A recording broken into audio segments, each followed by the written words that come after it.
Hello student, in today's lecture we are going to start our last unit, that is unit number 5, software quality assurance and security. Total allocated marks for this unit is 14 and today's lecture topic is,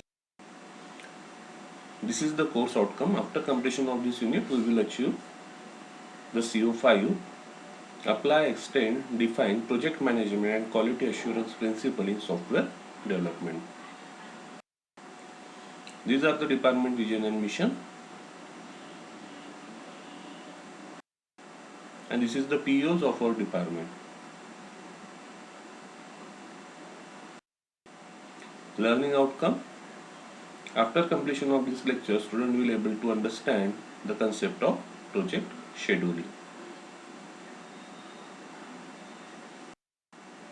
Prerequisite, risk management, जो हम previous unit में discuss कर चुके हैं. So here project scheduling. Project scheduling के principal क्या है? WBS, जिसको हम वर्क ब्रेकडाउन स्ट्रक्चर बोलते हैं, activity network, critical path method and scheduling techniques क्या है, इसके बारे में हम यहाँ पे डिस्कस करेंगे. So first one, what is project scheduling? So project scheduling क्या होता है? तो it's a mechanism to communicate what task need to get done and which organizational resources will be allocated to complete those tasks in what time frame. Project scheduling एक mechanism रहेगा जिसके through हम ये communicate करेंगे कि कौन सी task हमको complete करना है और उसके लिए कौन से रिसोर्सेस हमको अलॉट करना है for completing this task with in a time frame. एक पर्टिकुलर टाइम फ्रेम में हमको एक टास्क को कंप्लीट करना है, तो उसके लिए हमको रिसोर्सेस क्या लगेंगे और किस तरीके से हम उस टास्क को कंप्लीट करेंगे, ये होगा हमारा project scheduling. So project schedule is a document collecting all the work needed to deliver the project on time. So in short it's one kind of document जो हमको ये बताएगा कि किस तरीके से हम ऑन टाइम प्रोजेक्ट की डिलीवरी कर सकते to the customer. A project is made up of many task. जैसे कि हम सभी को पता है कि प्रोजेक्ट बनता है with the collection of many tasks and each task is given a start and the end or due date. और हर एक टास्क का क्या रहेगा? Start date and end date. So it can be completed on time. Likewise, people have a different schedule and their availability and vacation or leave dates need to be documented in order to successful plan those tasks. So यहाँ पे हर एक people जो भी वो different task के ऊपर में काम कर रहे होंगे, तो हर एक के यहाँ पे डिफरेंट शेड्यूल होंगे.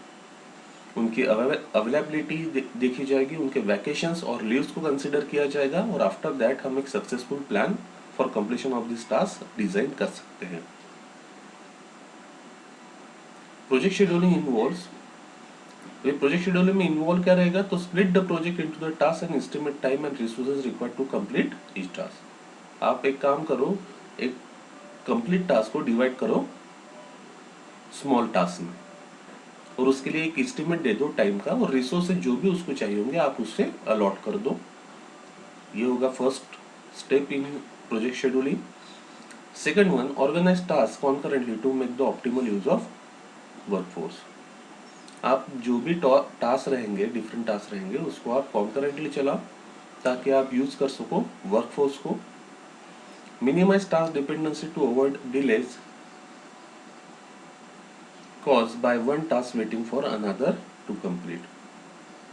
आप ट्राई कर, यहाँ पे प्रोजेक्ट शेड्यूलिंग क्या ट्राई करेंगे? टास्क डिपेंडेंसी नहीं होना चाहिए, इसके लिए यहाँ पे प्रोजेक्ट शेड्यूलिंग ट्राई करेगा. वाई? बिकॉज अगर टास्क डिपेंडेंसी अगर रहा तो एक टास्क कंप्लीट जब तक कि नहीं होगा तब तक कि हमारा सेकंड टास्क शुरू नहीं हो सकता. तो project scheduling always try to minimize the task dependency.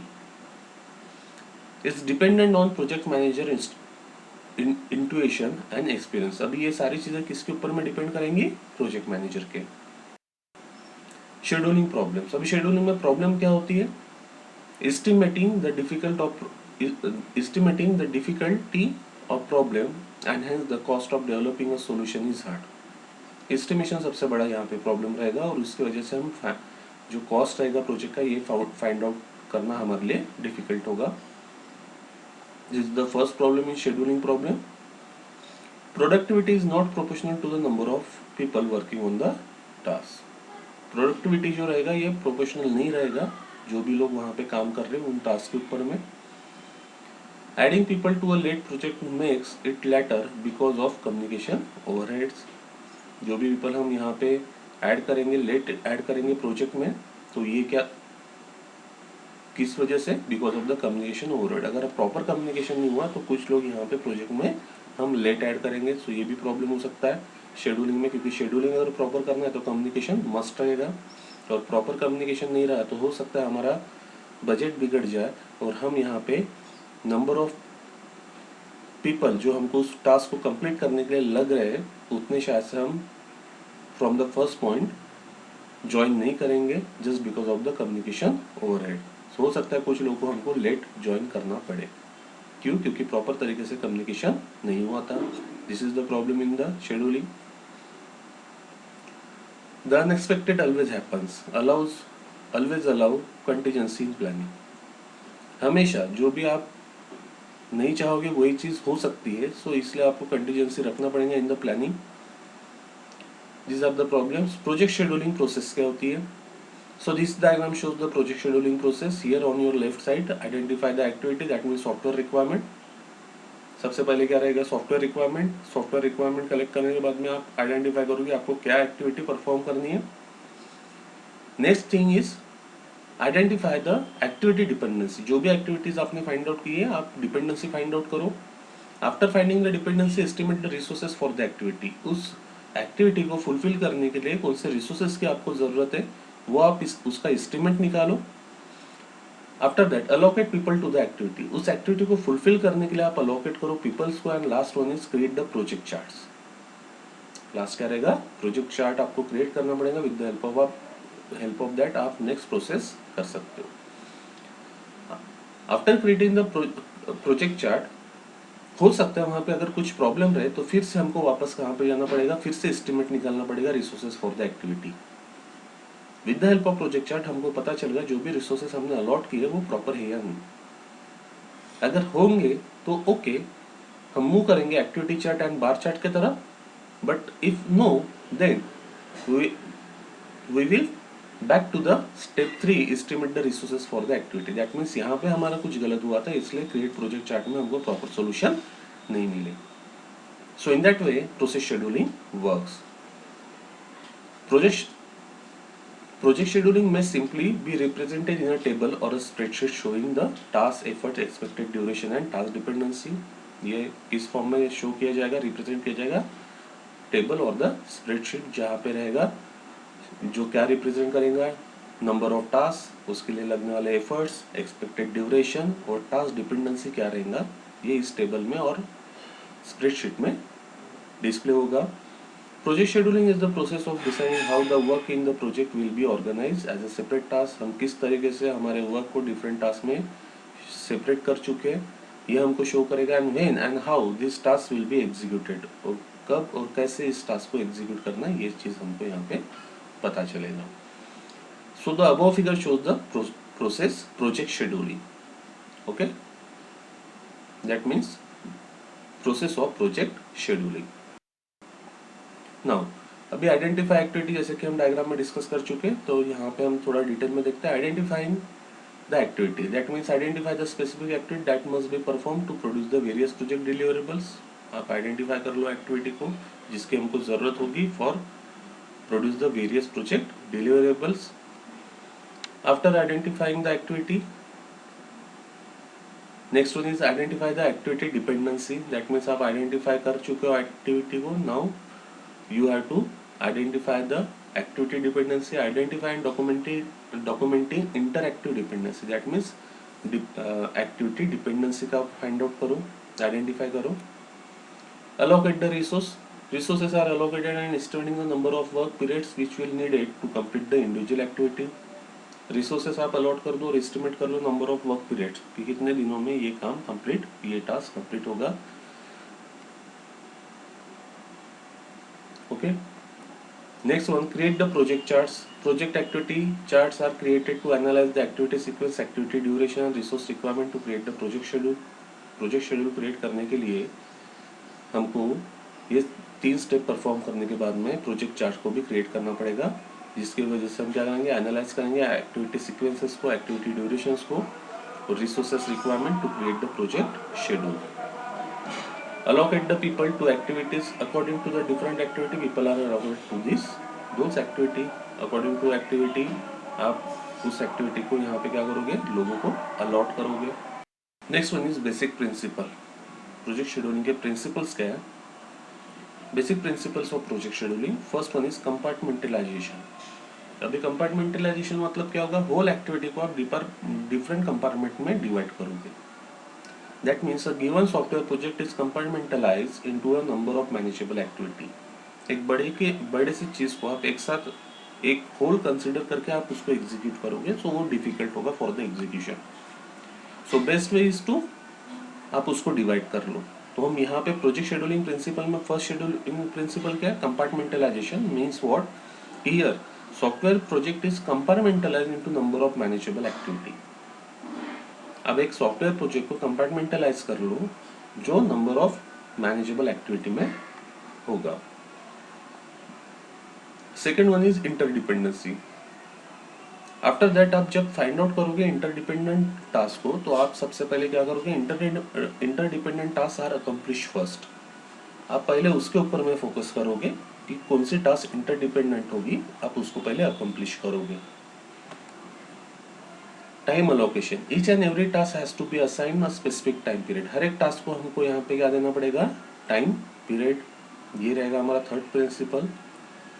Effort validation. Every project is assigned to a software team. The project manager has to make sure that the effort allocated should not be more than the number of the people available to do the work. Proper project scheduling के लिए ये भी एक चीज important रहेगी कि यहाँ पे हमको एफर्ट वैलिडेशन भी निकालना पड़ेगा. दैट मीन्स कि जो भी टास्क हम यहाँ पे क्रिएट करेंगे, एक्टिविटी क्रिएट करेंगे, वो हम सॉफ्टवेयर टीम को अलॉट करने वाले. सो यहाँ पे प्रोजेक्ट मैनेजर का ये रोल रहेगा कि जो भी टास्क हमने यहाँ पे अलॉकेट किया हुआ है वो टास्क ज़्यादा ना हो as compare to the number of the people available to do the work. मतलब जितने लोग हैं अकॉर्डिंग टू दैट हम यहाँ पे एक्टिविटी को अलॉट करेंगे. Next one, define responsibility. Each of the scheduled tasks is assigned to a specific member of the software team. हर एक शेड्यूल टास्क ये हम पर्टिकुलर मेंबर को ही, सॉफ्टवेयर टीम के मेंबर को ही अलॉट करेंगे. That means define responsibility. Outcome को डिफाइन करना है. इस task has a defined outcome. हर एक टास्क का क्या रहेगा, डिफाइंड आउटकम रहेगा ताकि सॉफ्टवेयर टीम प्रॉपर तरीके से काम कर सके. Work product is the outcome of a software project. Define milestone. Every task is associated with the milestone. A milestone is an action or event marking a significant change in the development process. Milestone मतलब क्या होगा कि यहाँ तक के हमको इस चीज को कंप्लीट करना है. ओके, सो ये क्या करता है milestone? सो ये एक एक्शन होगी या फिर इवेंट होगा जो क्या करता है, सिग्निफिकेंट चेंज लाएगा हमारे डेवलपमेंट प्रोसेस में. So these are the different principles of the project scheduling. Next one, work breakdown structure, जिसको हम WBS भी बोलते हैं. तो क्या होता है WBS? Dividing complex project to a simpler and manageable task is the process of identified as a work breakdown structure. WBS. हम कॉम्प्लेक्स प्रोजेक्ट को सिंपलर और मैनेजेबल टास्क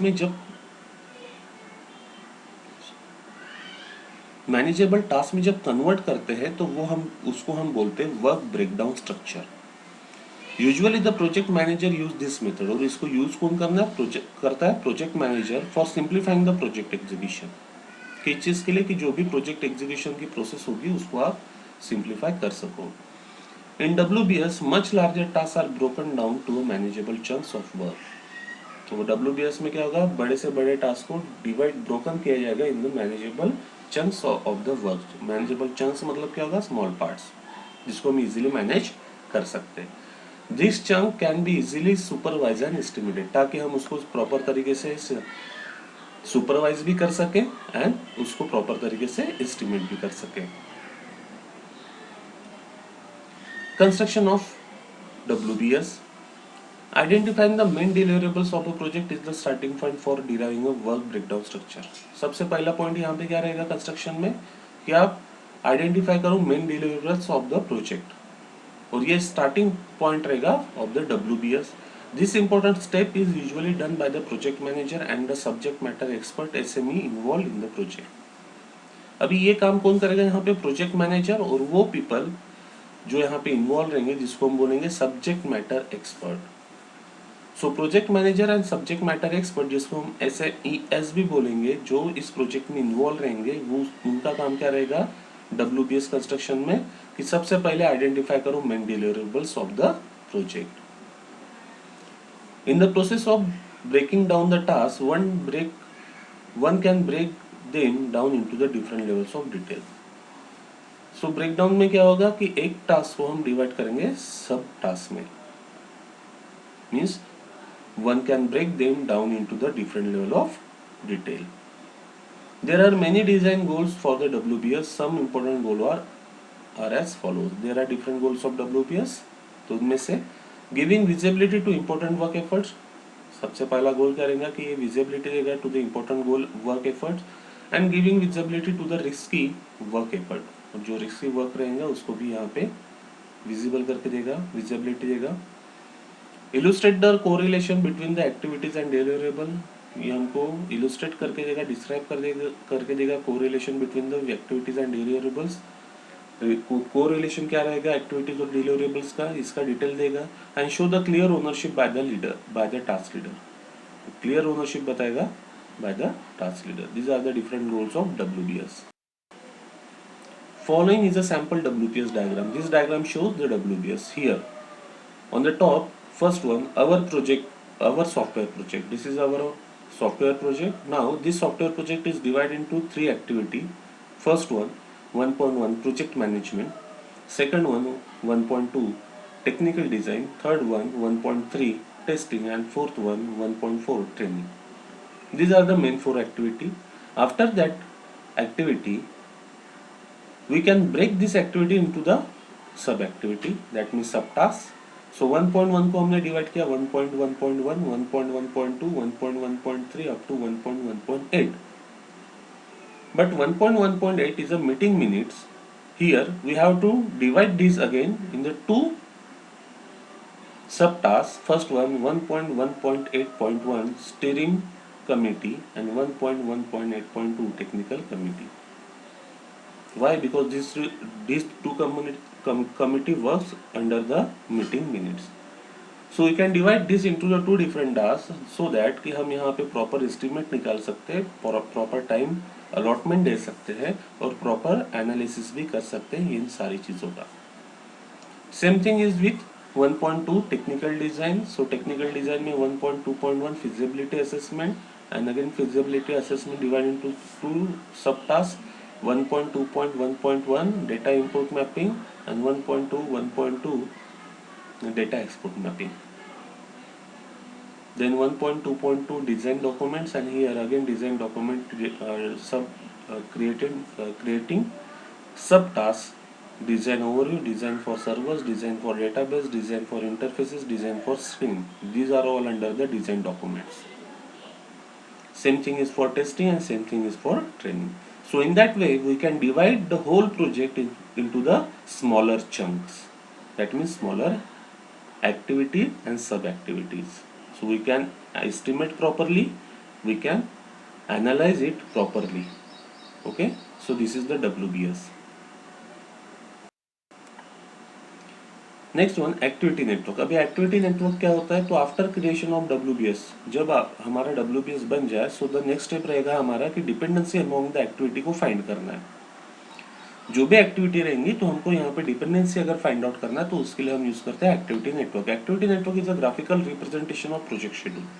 सो ये क्या होता है कि ये जो हम टेबुलर फॉर्म में या फिर स्प्रेडशीट फॉर्म में जो हमने प्रोजेक्ट शेड्यूलिंग किया हुआ है और जो WBS हमने बना हुआ है, जो हमने प्रीवियस स्लाइड के ऊपर में डिस्कस किया, अभी उसको ग्राफिकली रिप्रेजेंट अगर करना है तो हम यूज करते हैं activity network. The beginning and the end of the activity, responsible staff for corresponding activity. An activity network diagram, जिसको हम AND भी बोलते हैं, is a quality management tool use to depict the activity of a project that are either in parallel और in the series. जो भी activity parallelly और series form में चल रही है उनको डिपिक्ट करने का काम यहाँ पे करता है हमारा activity network and it's a quality management tool used after the WBS to find out the dependency among the activity.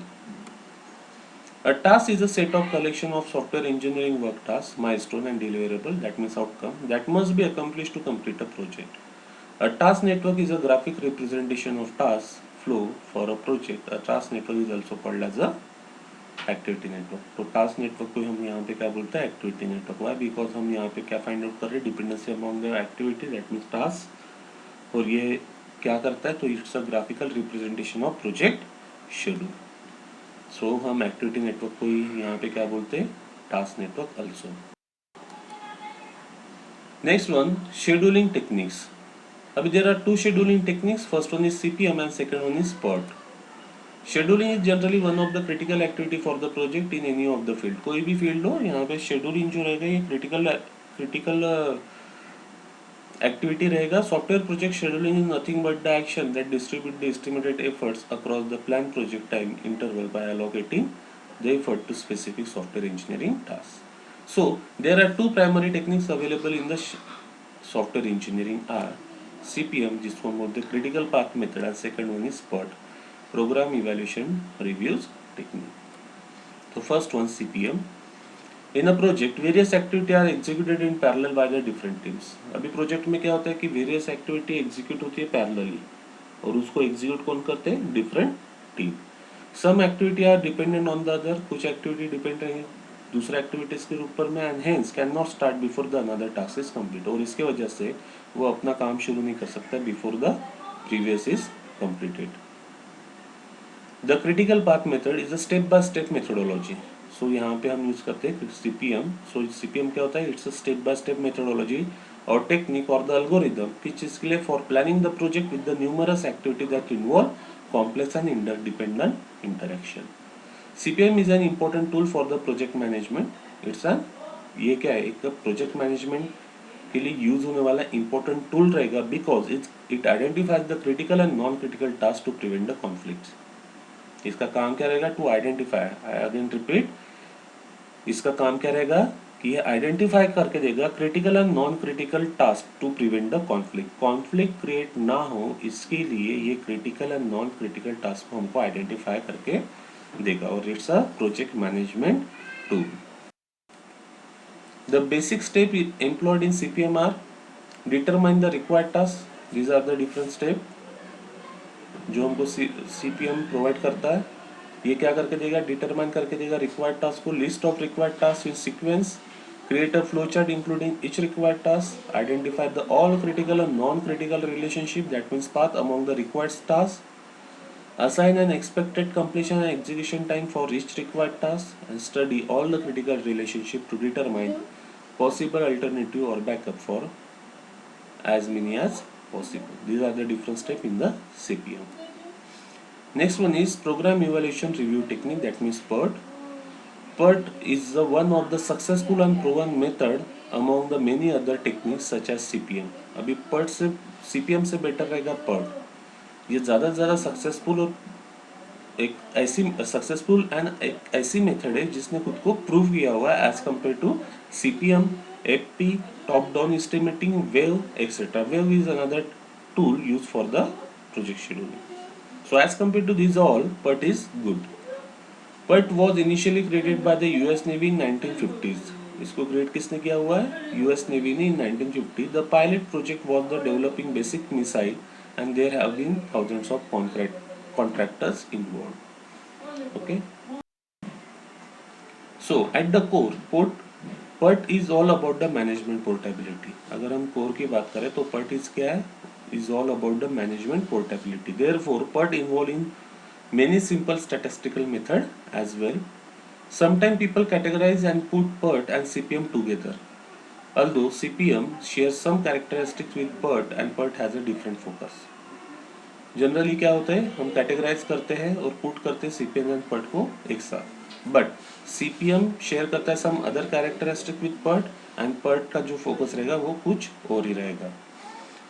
Same as most of other estimate techniques, PERT is also breaks down the task into the detailed activity. PERT भी क्या करता है, break down करता है task को in the different activity.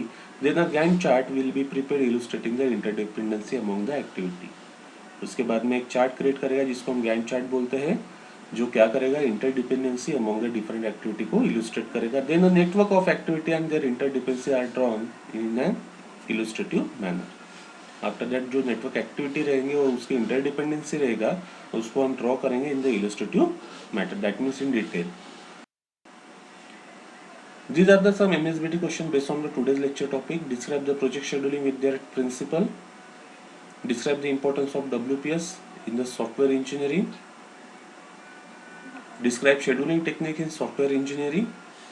Compare CPM and PERT. Summary of learning, project scheduling. आज हमने discuss किया about the project. In the next lecture we will discuss the next topic, project tracking. Thank you.